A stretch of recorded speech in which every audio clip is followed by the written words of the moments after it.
கட்டும் ஒளிக்கட்டும் பெண்ணிய சமத்துவம்.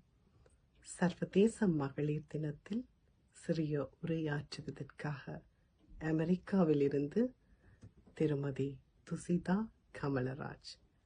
அனைத்து பெண்களுக்கும் சர்வதேச மகளிர் தின நல்வாழ்த்துக்கள். பட்டங்கள் ஆள்வதும் சட்டங்கள் செய்வதும் பாரினில் நடத்த வந்தோம். வீட்டுக்குள்ளே பெண்ணை பூட்டி வைப்போம் என்ற விந்தை மனிதன் தலை கவிழ்ந்தான். எட்டும் அறிவில் ஆணுக்கு பெண் இணை இல்லை. இது நம் எட்டியபுர பாரதியின் கவிவரிகள். ஆம், இது முற்றிலும் உண்மை. சர்வதேச மகளிர் தினம் 1975ஆம் ஆண்டு ஐநாவினால் அங்கீகரிக்கப்பட்டு மார்ச் 8 உலகெங்கும் கொண்டாடப்படுகின்றது. இது கொண்டாட்டத்துக்குரிய நாள் மட்டுமல்ல, இது ஒரு போராட்டத்திற்கான புரட்சிக்கான விதை விதைக்கப்பட்ட நாளும் கூட. பாலின சமத்துவம் என்பது அடிப்படை உரிமை மட்டுமல்ல, அது சமூக நீதி. டென்மார்க் நாட்டில் 1910ஆம் ஆண்டு உலக பெண்கள் சோசலிய மாநாடு நடைபெற்றது.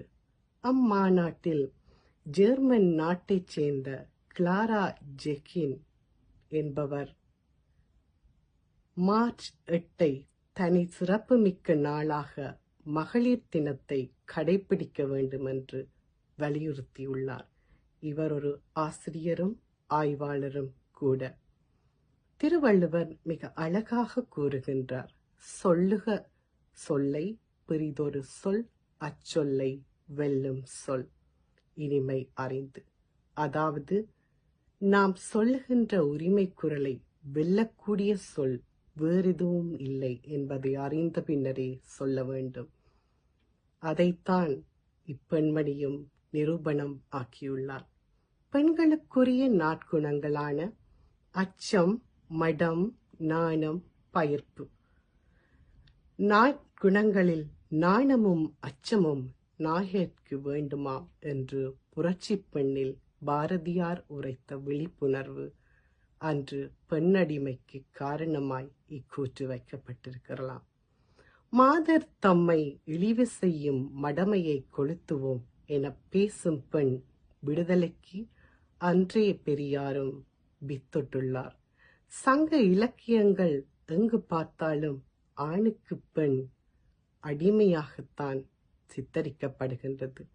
இதற்கு சங்க கால இலக்கியங்கள் சான்றாக உள்ளது.